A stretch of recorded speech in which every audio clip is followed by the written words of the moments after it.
Quiero invitarles a que lean conmigo en el Evangelio según Mateo capítulo 9. Vamos a leer a partir del versículo 35. Lo hacemos alternadamente.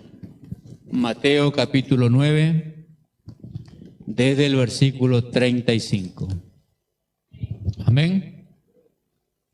Dice así la palabra de Dios.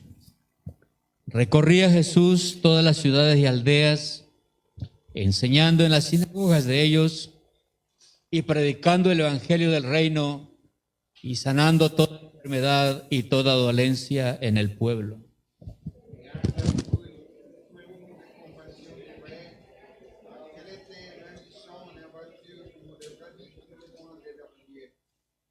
Entonces dijo a sus discípulos: a la verdad, la mies es mucha, mas los obreros pocos. Rogad pues al Señor de la mies que envíe obrero a su mies. Amén. Demos gloria a Dios. Pueden tomar su asiento, hermanos. Sí. Bien, ustedes saben, hermanos, que los días jueves de misiones hemos estado hablando un tema general de misionología y hemos recorrido, hermanos, a través de estos cultos y de estos mensajes, cómo se inició la obra de Dios y cómo Dios la fue prosperando y cómo se va cumpliendo lo que Jesús dijo: me seréis testigos en Jerusalén, en Judea, en Samaria y hasta lo último de la tierra. Nosotros somos lo último de la tierra, geográficamente y en cuanto al evangelio. Pero gracias a Dios llegó esta palabra a nosotros. Pero eso no significa que ya concluyó todo. Más bien, Dios nos da a nosotros la oportunidad, el privilegio de seguir llevando este evangelio. Hermanos, alguien decía, alguien de mis compañeros en un culto dijo que los hechos de la iglesia no se habían terminado. Si bien es cierto, el libro de los Hechos de los Apóstoles habla de un principio, pero hay, hermanos, una continuación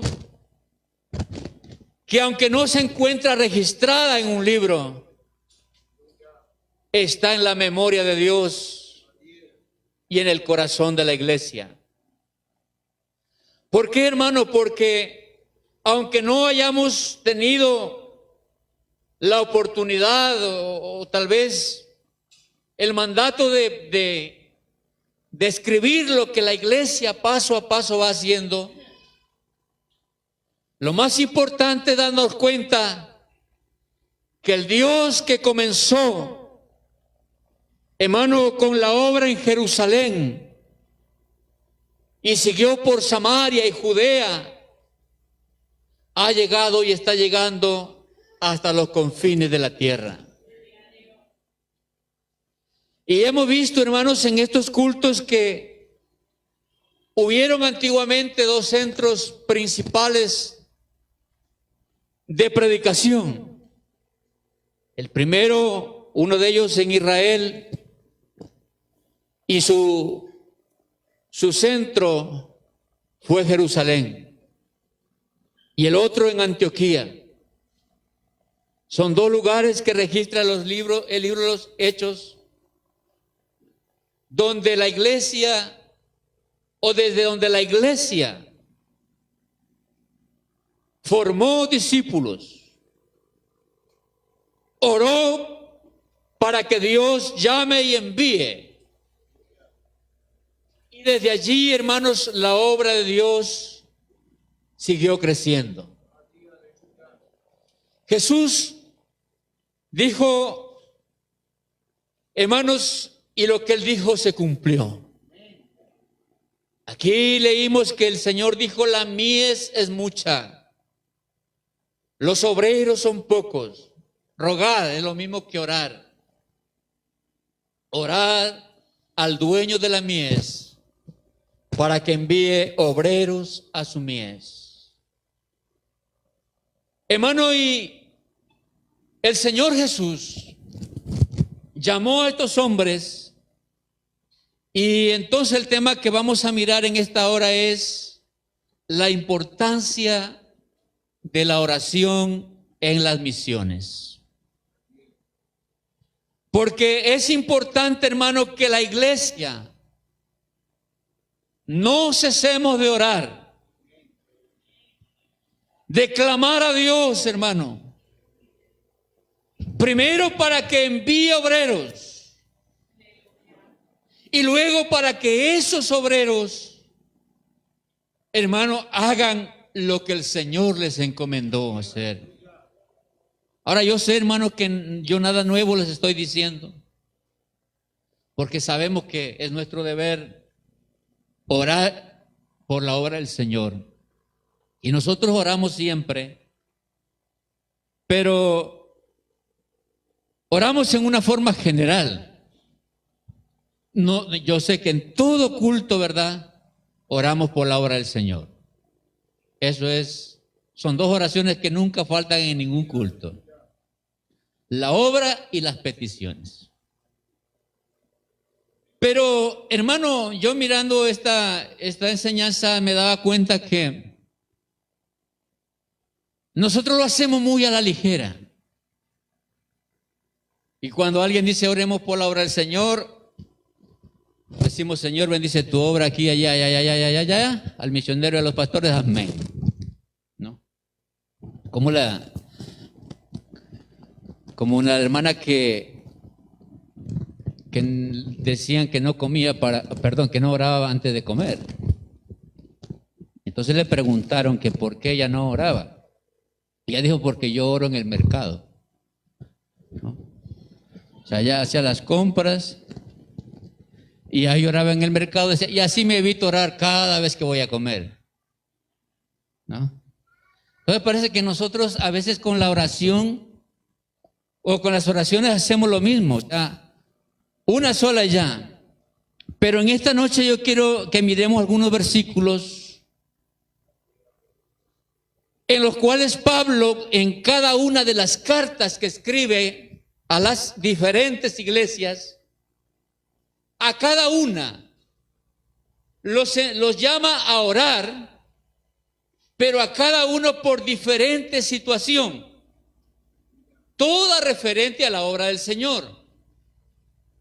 Pero a cada iglesia, en cada carta, le manda una diferente petición y que oren por diferente necesidad. Entonces, hermano, mire, primeramente Pablo, cuando escribe en una de sus cartas, él dice en 2 de Corintios capítulo 6, versículo 3, 2 de Corintios 6, dice la palabra de Dios, no damos a nadie ninguna ocasión de tropiezo para que nuestro ministerio no sea vituperado.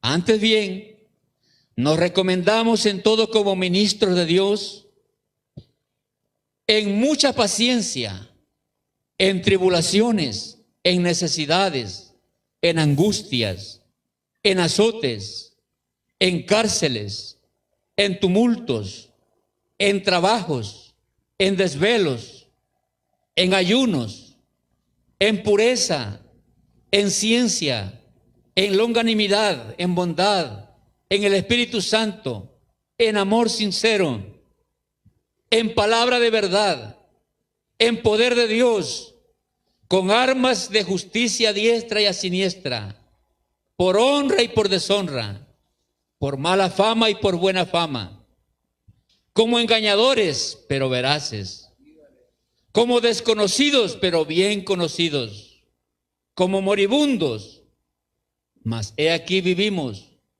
como castigados, mas no muertos, como entristecidos, mas siempre gozosos, como pobres, mas enriqueciendo a muchos, como no teniendo nada, mas poseyéndolo todo. Una alabanza al Señor. Esa es la perspectiva general que el apóstol Pablo da del ministerio y del ministro, de lo que es el evangelio y el evangelista. Hermano, entonces él dice que hay cosas negativas, hay cosas positivas, pero lo importante, dice Pablo, en todos somos veraces. Y aunque el mundo y la gente crea y diga lo que quiera, dice, nosotros somos siervos de Dios. Y por eso, hermanos, es que ya después envía las cartas, como les decía hace un momento. Y miremos, hermanos, alguien que lea en Romanos capítulo 15, versículo 30 al 32. Romanos 15, versículos 30 y 32. Amén. Entonces Pablo a los romanos les encarga, dice, hermanos, yo les ruego que me ayudéis orando por mí, para que sea librado de los rebeldes, de aquella gente que no que estaba en contra del evangelio, sino que más bien eran judaizantes, gente que se oponía o que no quería escuchar, no quería recibir, no quería acatar la autoridad, porque la rebeldía hace eso, que la gente no se someta a la autoridad. Entonces Pablo dice, yo les ruego a ustedes que me ayuden orando por esa necesidad. Entonces usted vaya anotando si quiere o memorizando por qué va a orar de aquí en adelante, ¿no? Ahora, le escribe la carta a Efesios, capítulo 6, alguien que lea Efesios 6, 18 al 20. Gloria al Señor. Efesios 6, versículo 18 al 20. Entonces mire que en esta carta, el apóstol primero dice que, y le recomienda que oren por toda la iglesia. Cuando dice por todos los santos, está hablando de toda la iglesia. Pero luego en el versículo 19 dice, y por mí. ¿Y cuál es la petición que en este caso pide Pablo? A fin de que al abrir mi boca me sea dada la palabra para dar a conocer con denuedo. Sabemos que denuedo quiere decir valentía. Para que sea dada palabra para dar a conocer con valentía el misterio del evangelio, por el cual soy embajador en cadenas, que con denuedo hable de él como debo de hablar. Una alabanza al Señor. Entonces mire, aprendamos de Pablo. Era una eminencia en cuanto a la ley. Recibió revelación directa de Jesucristo porque él no fue discípulo entre los 12. Los otros 11 o 12 estuvieron con el maestro, con Jesús durante 3 años. Pero Pablo no tuvo ningún día con Jesucristo. Pero él recibió una revelación directa de parte de Dios. Él dijo, al último a mí se me apareció como un abortivo. Pero eso no quiere decir que soy menos que los otros apóstoles, dijo Pablo. Pero no se olvidaba y él dijo, yo no me olvido que lo que tengo lo he recibido de Cristo. Y por eso él recomienda a la iglesia y dice, oren por mí para que yo tenga siempre valentía. ¿Y a ustedes no les parece muy como que nos llega a nosotros esto, hermano? Porque yo sinceramente le digo, hermano, en el nombre de Jesús, que a nosotros nos falta valentía para predicar el evangelio. Pablo dijo, oren, no porque no tenía, porque para que no le falte valentía. Pero yo creo que nosotros, ya poniéndonos en el caso nuestro, sí tenemos que reconocer, hermano, al principio para mí, yo les conté alguna vez que cuando a mí me enviaron a ministrar una iglesia, yo era predicador, según pensaba yo era bueno, porque yo predicaba hacia multitudes, pero jamás en mi vida había predicado a una persona así, persona a persona. Y cuando me enviaron a ese lugar, allá habían 11 hermanos en total. Entonces, imagínese usted cuando faltaban 5 al culto, faltaba media iglesia. Y entonces había la necesidad, pero yo no sabía cómo llegar a la gente. No encontraba palabras. A veces la gente me preguntaba, ¿usted es el pastor que ha venido aquí? Entonces ahí como que sí, yo soy. Y bueno, y hermano, una vez organicé una evangelización y le dije a mi pastor asistente que me enviara evangelistas. Y me envió, me acuerdo, a 9. Porque él hizo conmigo, o sea, siempre se va de 2 en 2. Y entonces hizo conmigo cuenta 10. Entonces llegaron los 9.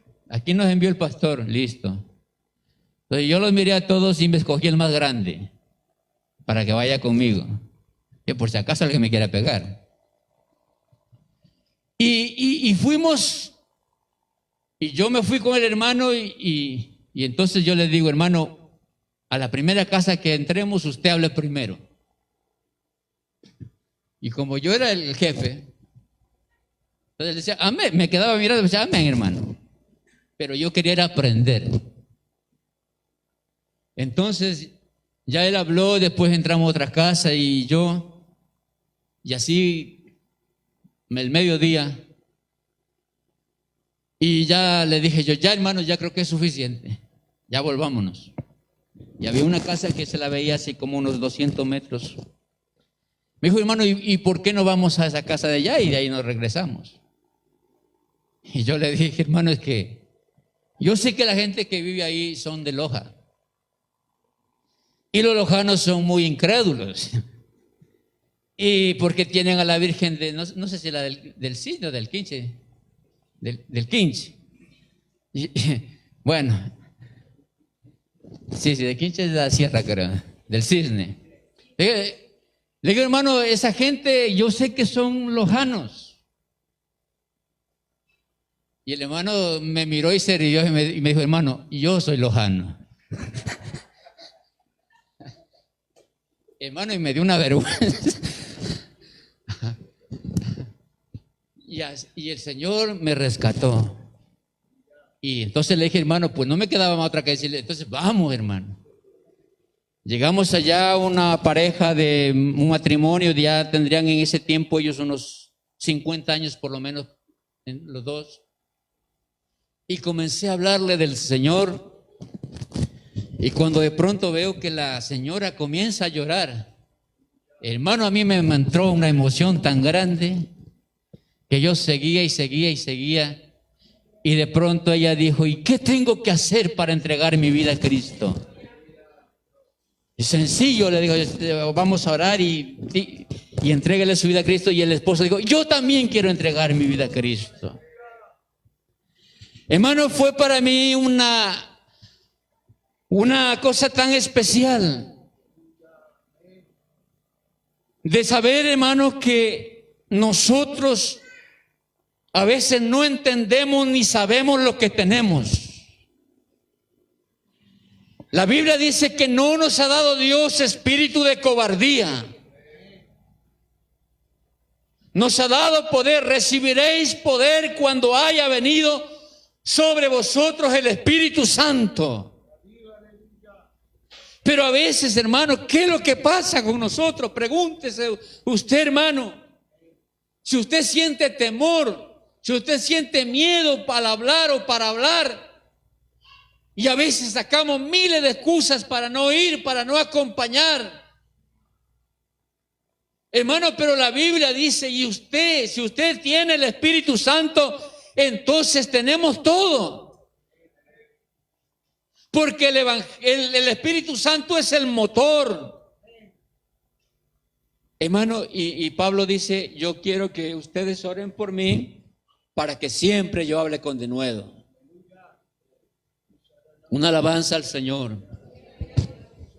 Luego entonces, hermanos, el apóstol hace otra petición, y esta vez a la iglesia de los filipenses. Filipenses capítulo 1, versículo 19. Dice, porque sé que por vuestra oración y la suministración del Espíritu de Jesucristo, esto resultará en mi liberación. ¿De qué liberación estaba hablando? De la cárcel. Porque Pablo fue encarcelado. Entonces él pedía oración para ser librado. Y sabe usted que hubo una oración que libertó a un discípulo. Hubo una oración que abrió las puertas de la cárcel. Aleluya. ¿A quién el Señor lo sacó de esa manera? A Pedro, ¿verdad? Hermano, dice la Biblia que él pensaba al principio que estaba soñando, Pedro, pero las puertas se le abrían. Y eso es como ahora la tecnología, ¿no? Usted va a los almacenes, a las tiendas, y se acerca y la puerta se le abre solita. Así pasaba con Pedro. Pedro estaba en el calabozo, iba a una puerta y la puerta se abría. Iba a decir la siguiente y se abría, y la siguiente y se abría, hasta que quedó en la calle. Cuando estaba en la calle se dio cuenta que no era sueño, que era realidad. Y fue donde los apóstoles y tocó la puerta. Y salió una muchacha llamada Rode, dice la Biblia. Pero dice que al abrir la puerta, de gozo no la abrió. O sea, abrió la puerta, lo vio a Pedro y la volvió a cerrar. Y se fue a decirle a los apóstoles, Pedro está en la puerta. ¿Por qué no le deja entrar? Y dice que él vino y contó, y ellos siguieron orando, hermano, y eso es lo que la iglesia tiene que hacer. Quizás no hablamos ahora, aunque puede darse el caso, de que hay evangelistas, pastores, hermanos, que por causa del evangelio estén en la prisión, no por otra causa, sino por causa del evangelio. Tenemos que orar por ellos. Pero también hay prisiones espirituales, hermanos. Prisiones que tienen atada la lengua, la vida, las manos, las rodillas de muchos cristianos. Y hay que orar al Señor para que Dios desate, que Dios liberte. Porque la iglesia tiene que tener en alto, hermano, el evangelio del Señor Jesucristo. Demos una alabanza a nuestro Dios. Ahora le escribe a la iglesia a los colosenses la siguiente carta, capítulo 4, Colosenses, capítulo 4, versículo 2 al 4. Dice así: perseverando en la oración, velando en ella con acción de gracias, orando también al mismo tiempo por nosotros, para que el Señor nos abra puerta para la palabra, a fin de dar a conocer el misterio de Cristo, por el cual también estoy preso, para que lo manifieste como debo hablar. Entonces, ¿cuál es la petición en este caso? ¿Orar para qué? Para que Dios abra puerta para la predicación del Evangelio. Para que Dios abra la puerta no solamente de la ciudad, del pueblo, de la nación, sino la puerta del corazón del hombre. Aleluya. Entonces esa es la petición que Pablo les hace a los colosenses, o la razón por la cual les pide que oren. Y vuelve a insistir en que oren para que Él hable como debe de hablar, o sea, conforme a la voluntad de Dios. Luego, hermanos, a los tesalonicenses, la segunda carta a los tesalonicenses, capítulo 3, versículo 1 al 3. Dice: por lo demás, hermanos, orad por nosotros, para que la palabra del Señor corra y sea glorificada, así como lo fue entre vosotros, y para que seamos librados de hombres perversos y malos, porque no es de todos la fe. Aleluya. Dos peticiones. Primero dice Pablo, para que la palabra de Dios corra, o sea, para que llegue pronto, a tiempo, a donde tenga que llegar. Aleluya, que no haya nada ni nadie que detenga el mensaje de su palabra. Mucho menos que nosotros seamos obstáculo para que el mensaje avance. No, tenemos que apoyar en todo momento para que la palabra de Dios corra y sea glorificada. Y para que seamos librados, dice Pablo, de hombres perversos, malos, como quiera llamársele, porque no de todos es la fe. Aleluya. Entonces, estas peticiones las hace el apóstol Pablo, rogándole a la iglesia para que no cesen de orar siempre. Y luego Pablo habla de su vida privada. Y yo estaba mirando a aquello, hermano, que realmente el apóstol Pablo, Jesús le dijo a Ananías cuando lo mandó después de que Pablo quedó ciego, cuando se encontró con Jesús, lo mandó a bautizarlo, y Ananías dijo: no, yo no voy, Señor, porque yo conozco cuántos males este hombre ha hecho a la iglesia, a tus siervos. ¿Cuál fue la respuesta del Señor? Ve, porque instrumento escogido me es este, para llevar mi nombre a los gentiles, y yo le mostraré a Pablo lo que hay que padecer por causa de mi nombre. Una alabanza al Señor. En el sábado último que tuvimos la enseñanza con el pastor, hablábamos también de misiones, y en una parte decía el precio que hay que pagar. Hermano, porque a veces nosotros, los jóvenes, cuando estábamos jóvenes, en mi caso, yo miraba al pastor cómo predicaba y yo decía: eso es facilito. Eso nomás es subirse al altar y abrir la Biblia y seguir hablando. Y otros hermanos miran lo externo.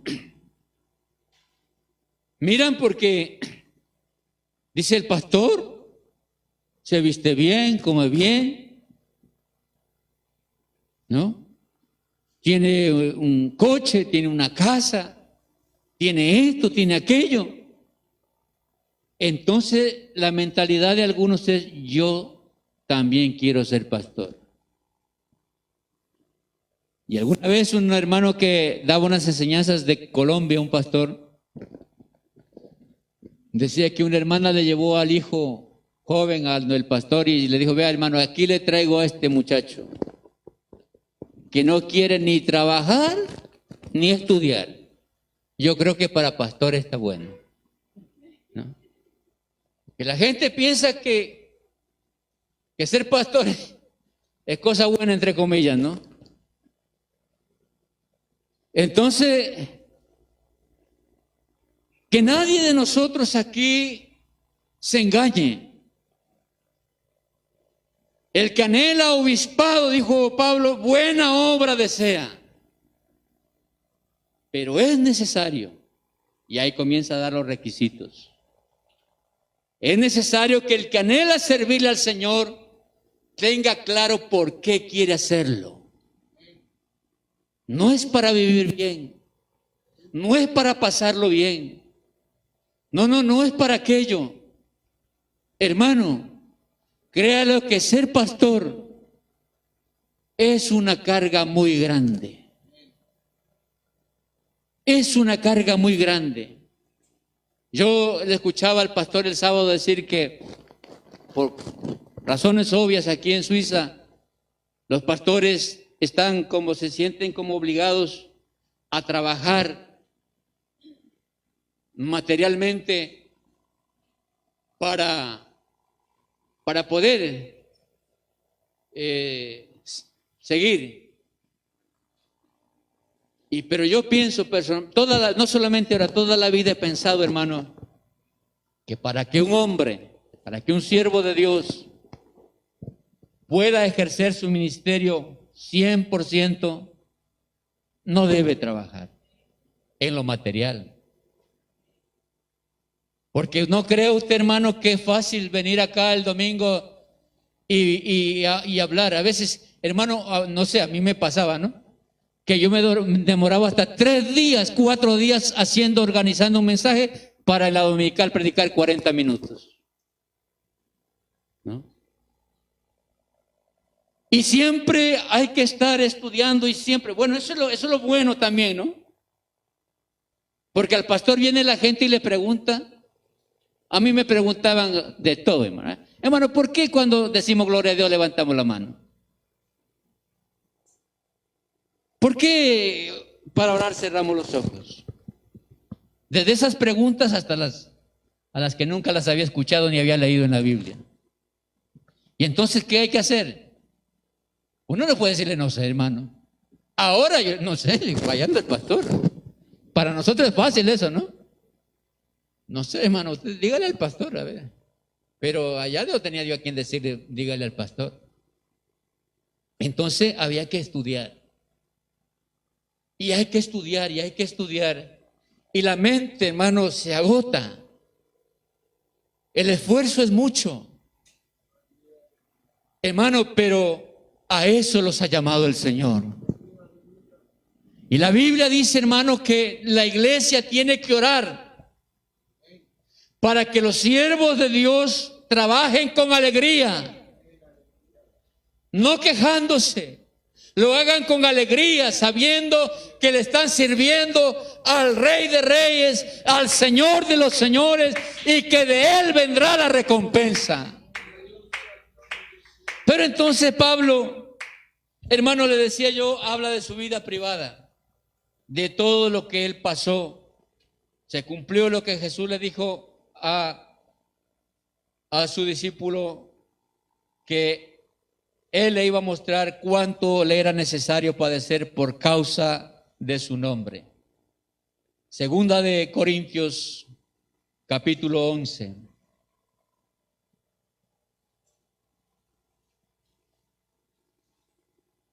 Gloria al Señor Jesús.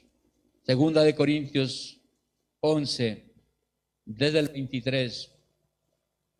Ahí vamos a leer algunos versículos. ¿Son ministros de Cristo? Como si estuviera loco hablo, yo más. Y ahí comienza a enumerar todo lo que él pasó. En trabajos más abundante, en azotes sin número, en cárceles más, en peligro de muerte muchas veces. De los judíos, 5 veces he recibido 40 azotes menos uno.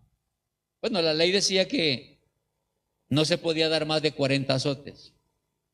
Entonces a él como que le daban 39 de pronto, para que quede un hito de saldo. Pero a él le dieron, dice, de los judíos, 5 veces he recibido 40 azotes menos uno. Verso 25. 3 veces he sido azotado con varas. 1 vez apedreado. 3 veces he padecido naufragio. 1 noche y 1 día he estado como náufrago en alta mar, por caminos muchas veces, en peligros de ríos, peligros de ladrones, peligros de los de mi nación, peligros de los gentiles, peligros en la ciudad, peligros en el desierto, peligros en el mar. ¿Y qué dice la última parte? Peligros entre falsos hermanos. O sea que la vida del ministro Pablo, del apóstol Pablo, no fue una vida de sosiego. Emanuel dice, si estoy en la ciudad tengo peligros. Si estoy en el desierto tengo peligros. He estado náufrago, he sido azotado con azote y otras veces con vara. Y si estoy en la iglesia, también hay peligro de los falsos hermanos, de aquellos que critican, de aquellos que hablan, de aquellos que no se quieren someter ni a Dios ni a nadie, de aquellos que piensan y dicen lo que no saben y lo que no entienden. Aleluya. Y sigue diciendo también más adelante, el verso 27, en trabajo y fatiga, en muchos desvelos, en hambre y sed, en muchos ayunos, en frío, en desnudez, y además de otras cosas, lo que sobre mí se agolpa cada día, la preocupación por todas las iglesias. ¿Se da cuenta usted, hermano, que Pablo era extraordinario? Él, después de enumerar todo lo que él había pasado, dice, pero lo que más me duele a mí, lo que más me preocupa a mí, es el estado de las iglesias. Es el estado de cada hermano en la congregación. Y dice el verso 29, ¿quién enferma? Yo no enfermo. ¿A quién se le hace tropezar y yo no me indigno? Aleluya. Hay que tener en cuenta todo esto, hermano. Porque hay veces que no, hermano, nosotros, claro, la Biblia nos dice que el amor fraternal no debe faltar.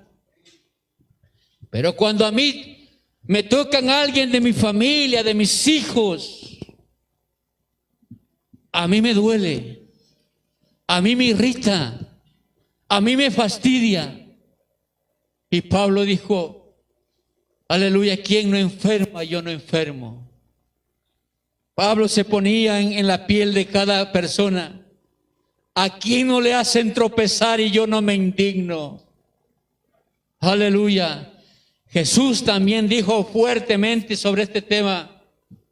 Dijo, ay de aquel que haga tropezar a uno de estos pequeñitos. Mejor le fuera a ese hombre no haber nacido.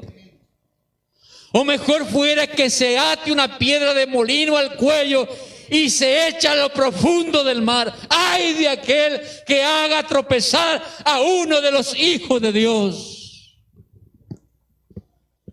Y Pablo dijo, yo cuando veo esto me indigno. El verso 30, si es necesario gloriarse, me gloriaré en lo que es de mi debilidad. Aleluya. Y con todo eso, hermano Pablo, cuando se despide de la iglesia de Éfeso, dice que unos profetas le daban a entender que si va a Jerusalén va a tener serios problemas. Pablo dijo, yo sé que eso es así. Yo de aquí me voy sin saber para dónde, exactamente dónde vaya, no lo sé. Aunque él tenía su pensamiento dónde ir, pero él sabía que el Espíritu Santo era el que lo guiaba. Y cuando le dijeron, Pablo, no vayas porque el Espíritu dice esto, porque alguien se sacó el cinturón y se ató las manos y dijo, así dice el Espíritu que te harán. Y Pablo dijo, yo lo sé. Yo no sé dónde va, hasta dónde vaya, pero lo único que sé es que por donde quiera que yo vaya me esperan cárceles, tribulaciones, azotes. Pero dijo Pablo, yo en nada estimo valiosa mi vida. Lo único que yo quiero es terminar con gozo el ministerio que recibí del Señor Jesucristo. Si tengo que morir en el camino, en otras palabras, dice Pablo, no importa. Lo importante es que yo quiero ser fiel a aquel que me llamó y quiero llegar con gozo hasta la meta. Y por eso, hermanos, es que nosotros tenemos que saber que es importante orar y orar y orar y orar, hermano. Dios, hermanos, es el que obra. Dios es el que capacita, Dios es el que llama. Cuando Pablo habla de los dones espirituales, dice que obviamente hay diferentes dones, porque así como en el cuerpo hay diferentes miembros. Y Pablo por ahí comienza a decir, ¿tienen todos dones de sanidad? No. ¿Hablan todos lenguas? No. Y así comienza Pablo y dice, no, unos hacen pero otros no. Es porque, hermano, porque Dios estableció la iglesia con mucha sabiduría. El hombre de Dios para predicar, para hablar, para administrar, para dirigir, necesita el apoyo de la iglesia. Eso está desde el principio, hermanos, en el Antiguo Testamento. Cuando Israel tuvo guerra contra Amalek, dice que, hermano, Josué estaba al frente del ejército y Moisés se subió a lo alto del monte y él observaba la pelea, la batalla y lloraba. Pero la batalla duraba todo el día y Moisés se cansaba y bajaba sus brazos. Y sucedía que cuando Moisés tenía levantados los brazos, ganaba Israel. Pero cuando los brazos de Moisés se bajaban, entonces los amalecitas como que comenzaban a tomar ventaja. Y Moisés seguía allí. Pero hubieron dos hombres que se dieron cuenta de eso. Así que no es el siervo, es la iglesia que tiene que tener visión también para mirar la necesidad. Y hubieron dos varones. ¿Quiénes fueron? Aarón y Hur. Ellos hicieron dos cosas. Trajeron o lo hicieron sentar a Moisés sobre una piedra y el uno se puso a un lado y el otro al otro lado, y levantaron los brazos de Moisés. Y la Biblia dice, así hubo firmeza en los brazos de Moisés y Dios le dio una gran victoria al pueblo de Israel. Demos una alabanza al Señor. Hermano, es tiempo, no es que recién todo el tiempo, pero ahora más que nunca es el tiempo de que la iglesia No solamente los diáconos, no solamente los comités, la iglesia debe ponerse a un lado y al otro de los siervos de Dios para levantar los brazos juntamente con ellos, para elevar una plegaria de oración a Dios.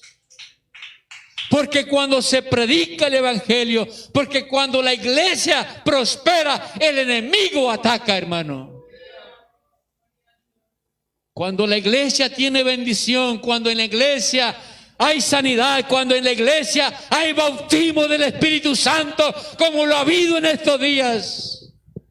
Cuando hay gente que se bautiza en el nombre de Jesucristo, como lo ha habido. Cuando hay crecimiento, cuando lo ha habido, hermano, el enemigo se levanta contra la iglesia. Pero hay que tener sabiduría, hermanos, y levantar los brazos en alto al trono de la gracia para pedirle al Señor, hermano. Oh, dice la Biblia que cuando los discípulos eran encarcelados, la iglesia se reunió en oración y le dijeron: soberano Señor, tú eres el Dios que hiciste los cielos y la tierra, que por boca de David tu siervo dijiste: ¿por qué se amotinan las gentes y los pueblos piensan cosas vanas? Porque se han levantado contra el Santo Jesús. Pero ahora le dijeron: Señor, permite a tus discípulos que no se apague la llama que hay en ellos, sino que con denuedo prediquen tu palabra mientras continúa haciendo milagros, señales y prodigios. Aleluya, en todo tu pueblo. Y la Biblia dice: cuando hubieron orado, el Espíritu Santo descendió sobre ellos, de tal manera que el lugar donde estaban tembló. Aleluya, y fueron todos revestidos del Espíritu Santo. Oh, hermano, la iglesia es una iglesia que va de triunfo en triunfo y de victoria en victoria. Pero hay que doblar las rodillas, hermano. Si al menos hiciéramos eso, hermano. Si de pronto ya no podemos por cualquier razón salir a predicar, doblemos nuestras rodillas.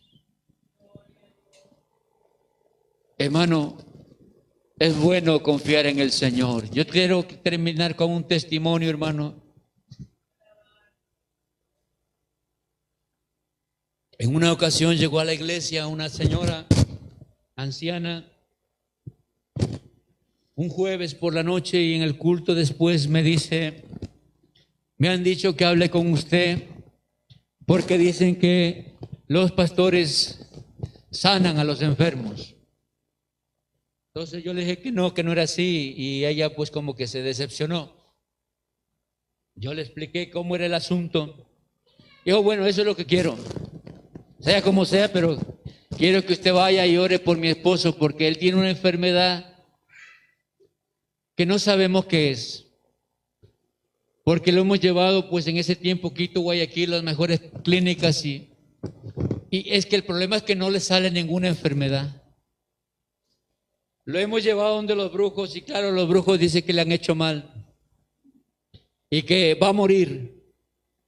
Y ella dijo: y hemos gastado todo.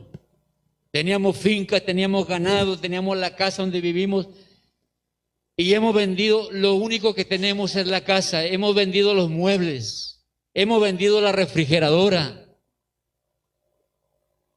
por causa de la enfermedad de mi esposo. Y yo: ¿y cuál es la enfermedad de él? Dice: lo que pasa es que él no puede mojarse. Cuando él se moja, se pone muy mal, le da como ataques, no hay abrigo que le sirva porque comienza a temblar, y siempre haga sol o haga frío, hay que tenerlo bien abrigado. Entonces fuimos a la casa de él y hablamos, y él aceptó al Señor. Y no se sanaba, y yo pensaba que pues iba a morir, ¿no? Entonces, como yo pensé que se iba a morir, le hablé del bautismo. Y él dijo, ¿qué? ¿Yo me bautizo?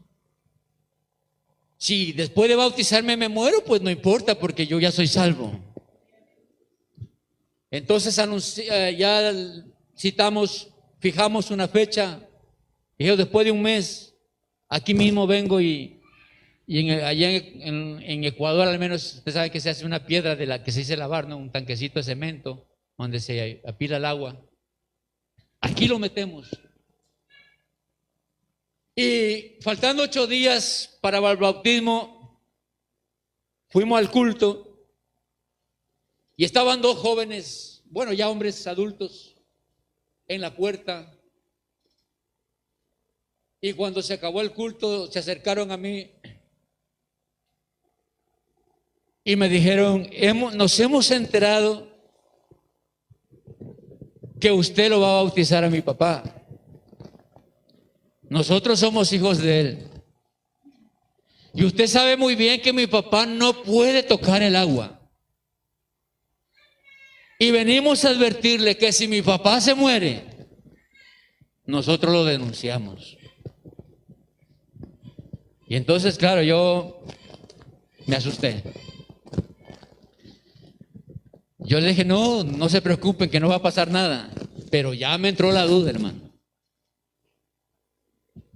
Entonces yo me fui a la iglesia y reuní, me acuerdo, a 10 hermanos ancianos, porque yo sé que los jóvenes no les gusta levantarse temprano.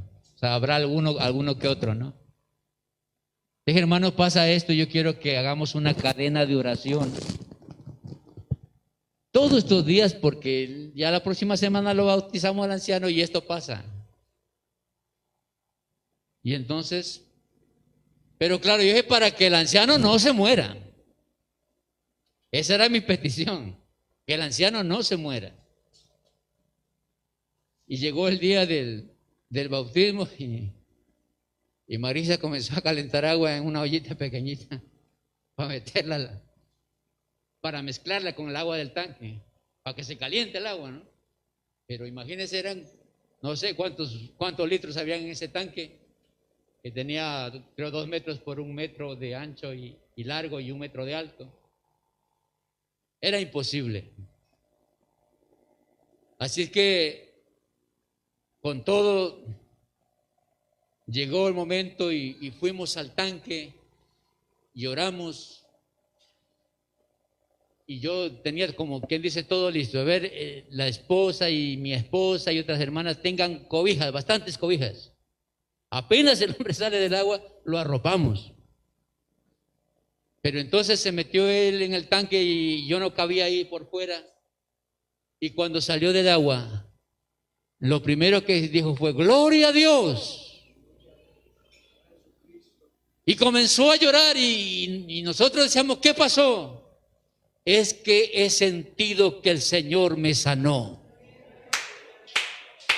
Oh, hermano, ahí me di cuenta lo mal que estaba yo, hermano. A mí, sinceramente, delante de Dios le digo, no le dije al Señor que lo sane. Yo le dije al Señor que no se muera. Pero el Señor, hermano, es bueno. El anciano se sanó y desde ese día, de día y de noche, la dominical, martes y jueves, iba al culto. Aleluya, bendito el nombre del Señor. Vinieron después los hijos. Venimos a pedirle disculpas porque ciertamente nosotros nos equivocamos. Pero ya le hemos dicho a mi papá que vamos a construirles una iglesia para que ustedes hagan ahí el culto. Y ellos hicieron en el solar de ellos una enramada con los palos parados y el techo, y pusieron unas bancas. Aquí prediquen y aquí hagan el culto que ustedes quieran, el día que quieran. Oh, hermano, porque Dios es grande y maravilloso, hermano. Y Él seguirá haciendo grandes cosas.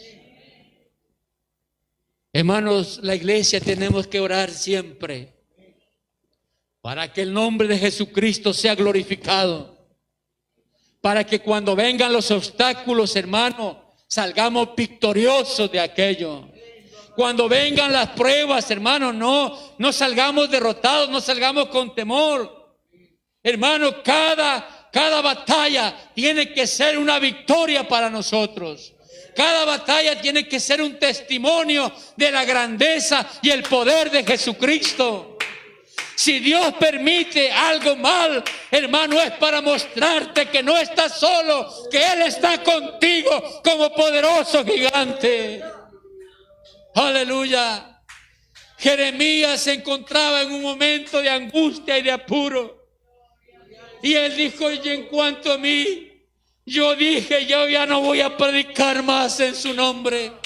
Yo ya no voy a hablar más de Él, porque cada vez que hablo me injurian, me persiguen, me tratan mal. Y dijo Jeremías: yo ya no voy a hablar más en tu nombre.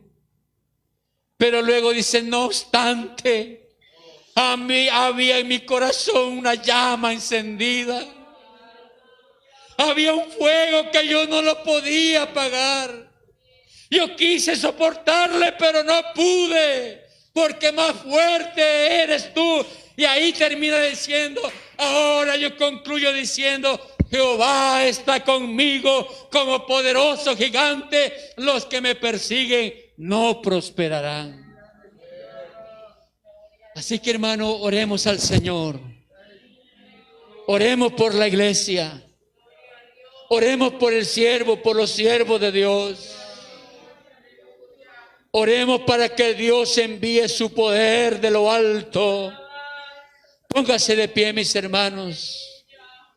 Oremos para que la victoria no quede allí, hermano. Oremos para que sigamos viendo milagros, sanidades. Jesucristo es el mismo ayer, hoy y por los siglos, hermano. Hagamos esa oración que hizo la iglesia. Señor, que tus siervos prediquen con denuedo y que tú confirmes la palabra con señales, prodigios, milagros y repartimiento del Espíritu Santo según tu voluntad. Aleluya. Bendito es el nombre del Señor Jesucristo.